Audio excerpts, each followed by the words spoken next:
بسم الله الرحمن الرحيم. السلام عليكم ورحمة الله وبركاته. أهلا بكم في قناة إبداعات الماسة. معاكم فاطمة في فيديو جديد. النهاردة هنعمل معانا، أكيد عرفتوا من عنوان الفيديو، هنعمل بسبوسة الكيك أو كيك البسبوسة بالبرتقال بطريقة جميلة جدا هتعجبك، وكلها مكونات موجودة عندك في البيت، بس هتفاجئ أسرتك بحاجة تحفة بجد، والطعم حكاية. مش هطول عليكم، يلا نقول بسم الله ونبتدي الفيديو. بسم الله الرحمن الرحيم. اول حاجه هعمل ايه، هحط كوبايه عصير برتقال وكوبايه ميه وكوبايه سكر، كوبايتين سكر. ادي الكوبايه التانية. مش هقلب ولا اي حاجه. كمان معايا ايه، معايا شرايط البرتقال دي، قشر برتقال، هحطه برضو معاها في الميه.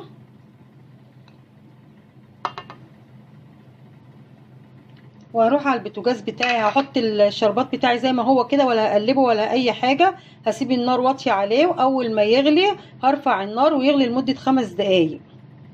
وكده حضرت الشربات بتاعي قبل اي حاجه، وكمان مشغله الفرن بتاعي عشان يبقى سخن. هي المقادير بقى بتاعتي ايه دلوقتي بعد ما حطيت الشربات بتاعي على البوتاجاز 5 دقايق يغلي واطفي عليه. معايا نص كوبايه سكر، نفس نص كوبايه الا ربع زيت مع زبده، ممكن تحطي زيت بس. معايا نص كوبايه عصير برتقال، 3 بيضات، كوبايه سميد اللي هو دقيق البسبوسه، كوبايه دقيق العادي بتاعنا، دقيق الحلويات، بشره برتقال، قشر برتقال، كوبايه زبادي صغيره، فانيليا، بيكنج باودر. وهنبتدي نعمل مع بعض على طول الكيكه بتاعتنا البسبوسه. هنزل بالمواد السائله كلها بتاعتي مع بعضها كده. عايزه تضربيها في الخلاط اضربيها. بسم الله.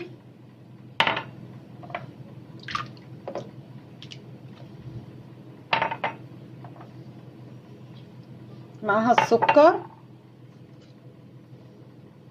معاها بشره البرتقال.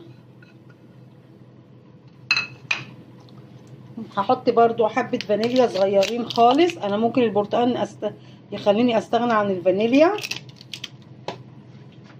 وهجيب المضرب بتاعي، انزل بكوبايه الزبادي كمان.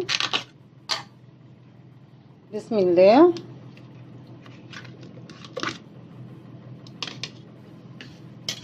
واضربها برضو معاهم حلو قوي. هبتدي اعمل ايه دلوقتي، هجيب بوله كده انزل فيها بدقيق السميد والدقيق بتاعي اللي هو الدقيق المخبوزات، وهبتدي انزل بالبودر بتاعي، وهبتدي كمان احط رشة ملح مش كبيرة، حاجة بسيطة خالص. وهقلبهم كده بالشوكة بتاعتي، دهنتها بالزبدة، وهبتدي انزل بالخليط بتاعي. بسم الله. وكده خلاص هدخلها الفرن بتاعي، ولما تطلع هوريها. انا دلوقتي معايا حبه جوز الهند اهو، حوالي معلقتين جوز هند. هعمل بيهم ايه، انا عايزه اعمل ديكور على الكيكه البسبوسه بتاعتي. هحط لون اخضر اللي هو لون الحلويات اللي احنا بنستخدمه، لون الجيلي، مش كتير، نقطه او نقطتين بس هيلونوها لي. بصي انا عملتها جوز الهند اهو باللون ده، هسيبها تنشف شويه وازين بيها البسبوسه الكيك بتاعتي او كيك البسبوسه. الشربات بتاعي بارد، والصينيه بتاعتي سخنه لسه طالعه من الفرن، هسقيها. دلوقتي بعد ما بردت الصينيه بتاعتي هقطعها معاكي، ازينها بقشور البرتقال اللي انا حطيتها في الشربات. اقول لك طعم قشر البرتقال بعد ما اتحط في الشربات اللي عملته روعه. دلوقتي هعمل ايه، هزوق بجوز الهند اللي معايا اللي انا لونته كده. انا خلصت تزيين الكيك البسبوسه او بسبوسه الكيك معاكي بطريقه بسيطه وجميله، وحاجات موجوده كلها في البيت وسهله نعملها بيها. يا رب الفيديو يعجبكم، ونقطعها مع بعض دلوقتي ونشوفها. دلوقتي هقطعها معاكي عشان تشوفيها. بسم الله.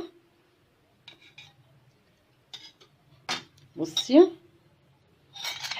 حاجه روعه خيال بجد، والله بجد روعة، بجد تحفة.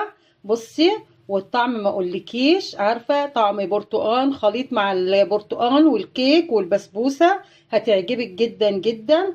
انا كده خلصت الفيديو بتاعي، بحبكم كلكم في الله، والسلام عليكم ورحمة الله وبركاته.